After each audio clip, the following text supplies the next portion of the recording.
এই তিনবার তারা ক্ষমতায় এসে বাংলাদেশকে ছুপ ছুপ রক্ত আর খাড়ি খাড়ি লাশ উপহার দিয়েছে।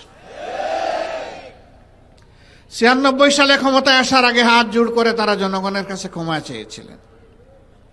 অতীতে আমাদের দল বাংলাদেশের জনগণের সাথে যে অন্যায় আচরণ করেছে, যে জুলুম করেছে, আমরা বিনা শর্তে মাপ চাই।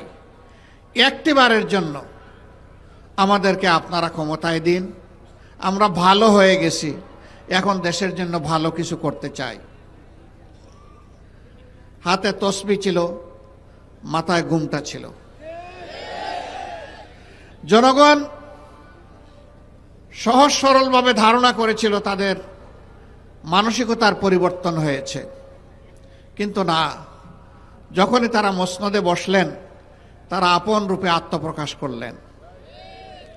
আপনাদের মনে থাকার কথা, তৎকালীন প্রধানমন্ত্রী চট্টগ্রামে গিয়ে বলেছিলেন, চট্টগ্রামের নেতাদেরকে তিরস্কার করে, একটা হত্যাকাণ্ডের ঘটনাকে কেন্দ্র করে, তোমরা কি হাতে চুড়ি পরে বসে আছো? তিনি ঘোষণা দিয়েছিলেন, আর যদি আমার দলের একটা মানুষকে হত্যা করা হয়, তাহলে তার বিনিময়ে 10টা লাশ ফেলে দিতে হবে। এই ছিল একজন প্রধানমন্ত্রীর দায়িত্ব জ্ঞানহীন হুঙ্কার, আস্ফালন। তারা তাই করেছিলেন।